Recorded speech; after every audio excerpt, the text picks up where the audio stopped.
Melissa Goldfine from the Autism News Network, and I'm here with Mark Landis and Julian Buxton from Buxton Books in King Street in downtown Charleston. Pleased to meet you. Nice to meet you. Thanks for being here. Thank you for having me. How do you create the selection of books at your store? Is there a particular focus or niche you aim for? No, we decided when we had a little more space, this is not a large bookstore, but it's plenty to be a full-service bookstore. And so we try to include pretty much all genres. And, the major ones, fiction, nonfiction, poetry, new-selling books of all types, classics. So the way that what informs us at this point is bestseller lists, of course, but also we have 19 people working here, and that's not even including tour guides, who help us understand what's popular. So we've got some people in their 20s. Sometimes they read different books than somebody in their early 60s. And they help us inform what's popular out in the world at this point. That's interesting. Are there any upcoming events or book releases at your store that you're particularly excited about? Well, we have a whole lot that roll through. We have a very talented and motivated events team that helps us bring people here and bring authors here. Local authors, but also some majorly popular, famous figures, famous authors. We had Stephen Colbert and his wife just here last week. And we have some of the bigger names. Martha Stewart is coming in November. Amar Tolles, a fiction writer, will be here next spring. So the most practical way to find out what we're doing is to go to the website, buxtonbooks.com, and you can see a list of our events from now, all the events that we have in the future as well. That's amazing. What sparked your interest in starting a ghost tour company? I did have ghost experiences when I was younger. I did. I didn't write about the personal ones in the book.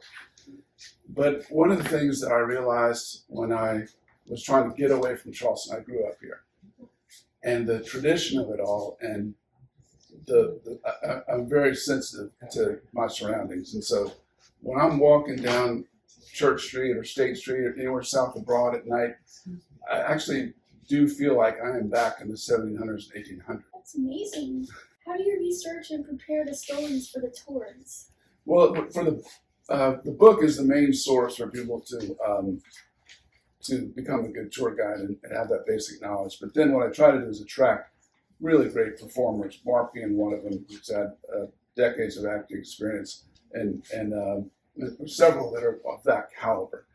But as far as how I got these stories, some of them I'd heard about when I was younger, but I also was informed by many people that I grew up with who had experienced ghosts, and I just went to interview lots of them. And some of them I couldn't figure out who the ghost might be, but they gave me ideas of how to make the ghost story come alive. But the easiest ones were people who had seen a ghost, sometimes 2 or 3 different people who didn't know each other that over time had almost the same experience.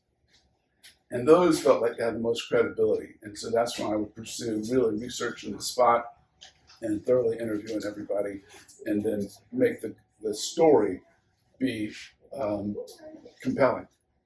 And then, but it's not the same thing. Writing is not the same thing as actually making it come to life in person. That's a whole different medium. And that's where it takes somebody that has the experience in acting and performing. That's pretty cool. What are your future goals for both your bookstore and the ghost tour? Well, the ghost tour, we've mostly just been really focusing on the quality. And we don't ever want to get really big and just be a tourist trap kind of thing. We want it to stay high quality, and that's to be our niche, which is what I was getting at in the first question, answering the first question. The events we still want to just fully develop. We have had 2 opportunities to expand to second locations. Both would have been good. One would have been really great, and that was fairly recently. It takes a long time to really figure out if you want to expand. We have such a concentrated, great opportunity right here in this relatively small store that I don't want to disperse the energy. So the one that just was taking place over the last few months that we thoroughly researched, we realized this isn't the time for it. But someday I think there could be. That's wonderful. This is Melissa Goldbeck from the Autism News Network with Julian, Buxton, and Mark Landis, signing off.